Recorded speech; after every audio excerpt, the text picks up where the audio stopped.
La Chambre des représentants adopte le projet de loi Covid de 1,9 trillion de dollars de Biden. Mais qu'est-ce qu'il y a dedans? Et quelle est la part qui va réellement au secours du Covid?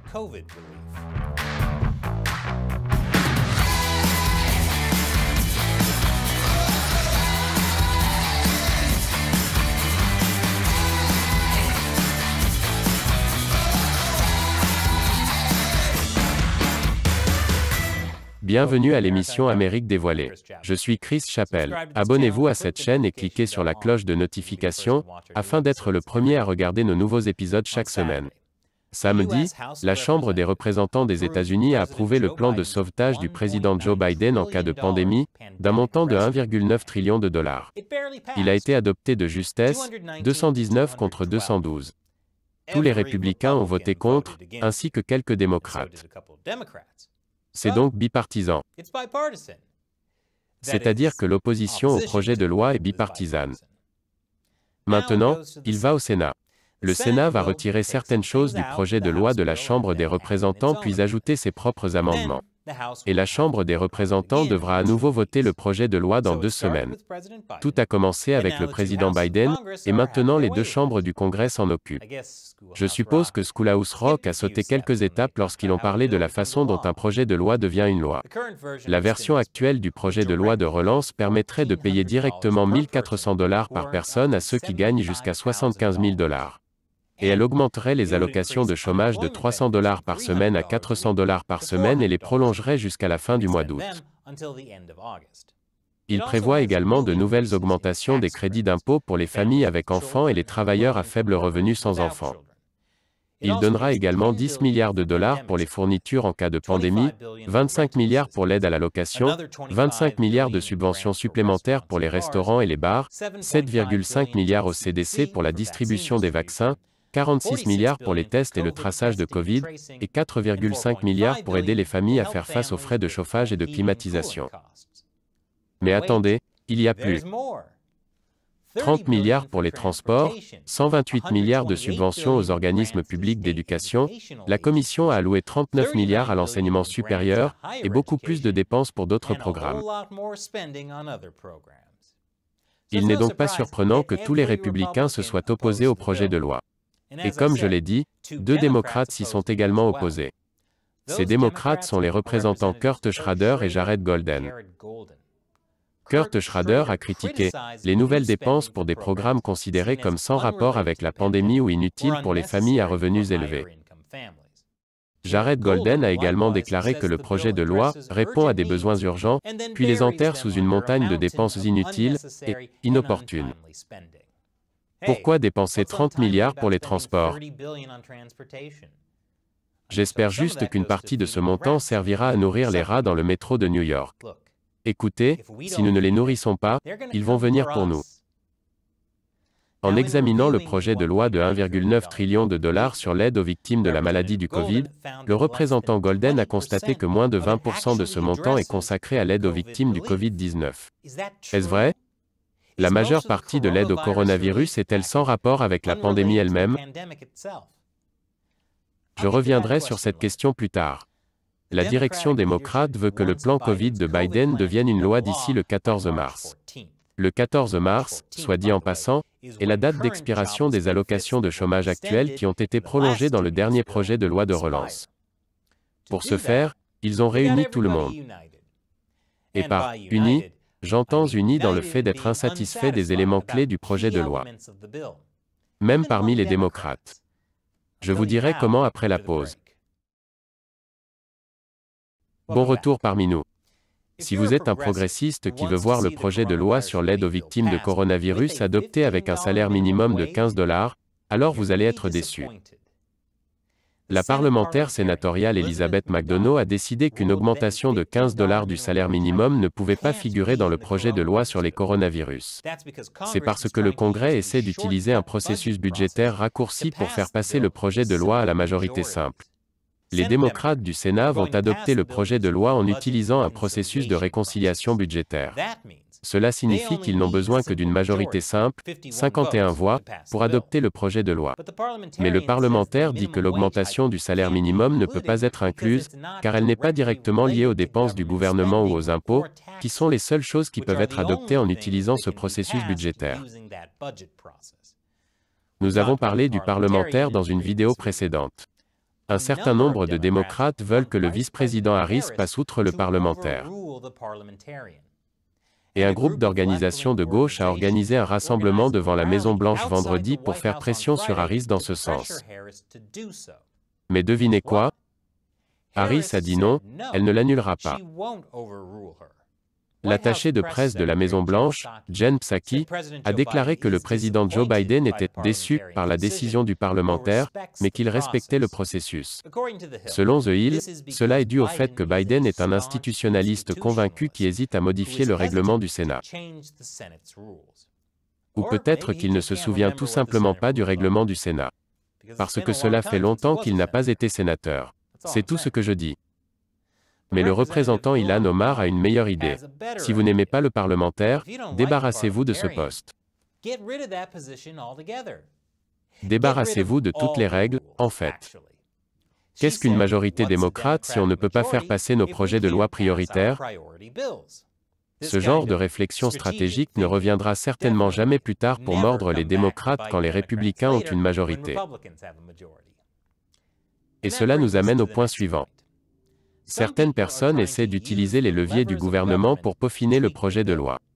Et vous le faites en ajoutant des amendements, pas en tirant sur les leviers. Vous pouvez trouver de véritables joyaux sur Shutterstock. Par exemple, les sénateurs démocrates Bernie Sanders et Ron Wyden avaient proposé qu'au lieu d'un salaire minimum officiel de 15 $, ils puissent ajouter un amendement au projet de loi qui punirait simplement les grandes entreprises qui paient les travailleurs moins de 15 $ de l'heure.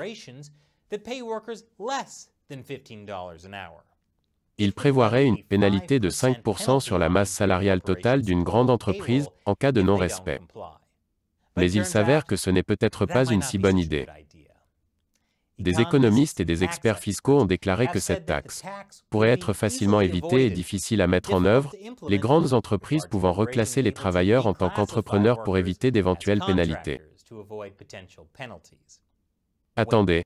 Vous dites que les grandes entreprises utiliseraient des échappatoires pour éviter de payer des impôts? Je suis choqué. Les démocrates ont donc renoncé à cette idée. Et selon toute vraisemblance, il n'est pas politiquement possible pour les démocrates d'obtenir le salaire minimum de 15 $ dans le plan d'aide. Mais ne vous inquiétez pas, car comme le dit la présidente de la Chambre des représentants Nancy Pelosi, il est inévitable pour nous tous que le salaire minimum de 15 $ soit atteint. Oui, un jour. Quand le prix d'un Big Mac sera de 42 $, alors le Congrès adoptera enfin le salaire minimum de 15 $. Donc, comment le paquet « assistance Covid » de 1,9 trillion de dollars affectera-t-il les Américains et les entreprises? J'y reviendrai après la pause. Bon retour parmi nous. Quel sera l'impact du plan d'aide Covid sur les Américains ordinaires? Aidera-t-il réellement à faire face aux défis posés par les coronavirus? Il y a certaines choses qui aideront les Américains moyens à obtenir plus d'argent, comme le chèque direct de 1 400 $ pour la relance, et aussi les allocations de chômage et les crédits d'impôt. Et des dizaines de milliards de dollars sont également consacrés directement à des mesures liées au coronavirus, comme les tests et la distribution de vaccins. Mais il y a aussi beaucoup de choses dans le projet de loi qui ne concernent pas directement la lutte contre les coronavirus ou qui prennent des années à se mettre en place. Le leader de la minorité parlementaire, Kevin McCarthy, a déclaré que le projet de loi prend soin des alliés politiques des démocrates alors qu'il ne parvient pas à satisfaire les besoins des familles américaines.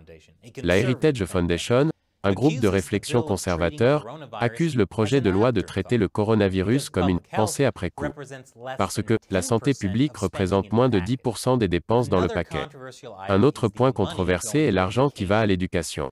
Le Bureau du budget du Congrès révèle que seul un tiers environ des fonds destinés à l'éducation seraient dépensés au cours des 18 prochains mois.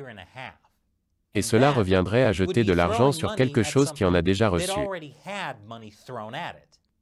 Il s'avère que plus de 50 milliards de dollars d'aide à l'éducation de l'année dernière n'ont toujours pas été dépensés. Selon les centres de contrôle des maladies, la réouverture des écoles devrait coûter environ 23 milliards de dollars. Ainsi, avec les 50 milliards et plus déjà disponibles l'année dernière grâce aux fonds d'urgence fédéraux de Trump, les agences d'éducation des États devraient disposer de fonds plus que suffisants pour rouvrir les écoles en toute sécurité. Plus quelques milliards supplémentaires pour des projets d'animaux de compagnie, comme nourrir les rats du métro de New York. Je vous remercie. Selon le magazine d'information libertarien Reason.com, il est insensé que la seule façon pour les écoles de rouvrir soit d'autoriser plus d'argent, surtout si la plupart des fonds ne sont pas disponibles avant des années. Après tout, seulement 6 milliards de dollars seraient dépensés au cours de l'année fiscale 2021. 32 milliards de dollars supplémentaires seraient dépensés en 2022, et le reste en 2028. Le magazine Slate, cependant, soutient que le plan d'aide est peut-être trop important. Mais l'alternative républicaine est trop petite. Plusieurs sénateurs républicains, menés par la sénatrice Susan Collins, avaient proposé un projet de loi alternatif qui ne coûtait que 618 milliards de dollars, moins d'un tiers du projet actuel. Le projet de loi républicain prévoyait 160 milliards de dollars pour les initiatives de santé publique liées au coronavirus, comme les tests, les équipements de protection et un programme national de vaccination. Et 40 milliards de dollars pour les prêts aux petites entreprises. Mais il ne prévoyait que des chèques de relance à hauteur de 1000 dollars et 300 dollars d'allocation de chômage, qui expireraient en juin. La plus grande différence entre les deux projets de loi était que la version républicaine n'offrait pas d'argent au gouvernement des États et des collectivités locales. Car les conservateurs soutiennent que le plan de relance de Biden, y compris l'argent destiné aux gouvernements locaux et nationaux, n'aidera pas réellement l'économie. La National Review affirme que la proposition de Biden ne contribuerait guère à améliorer l'économie puisque plus d'un tiers des fonds de relance ne seront pas dépensés avant 2022 ou plus tard. Les États et les collectivités locales recevraient 370 milliards de dollars dans le cadre du projet de relance de Joe Biden.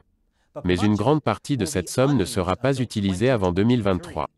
Mais malgré les critiques, le Sénat va adopter une version du projet de loi de relance de Biden, probablement cette semaine.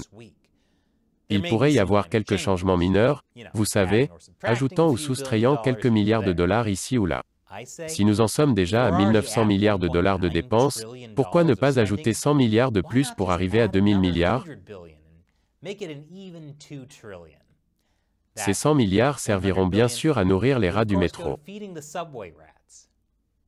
Alors, attendez-vous avec impatience que le projet de loi de 1,9 trillion de dollars sur l'aide au coronavirus soit adopté par le Sénat. Laissez vos commentaires ci-dessous. Et n'oubliez pas que notre émission est principalement soutenue par les téléspectateurs. Alors visitez patreon.com/americauncovered, contribuez $1 ou plus par épisode. Nous comptons sur votre soutien pour nous aider à continuer à réaliser de bons épisodes. Une fois de plus, je suis Chris Chappell. Merci de regarder Amérique dévoilée.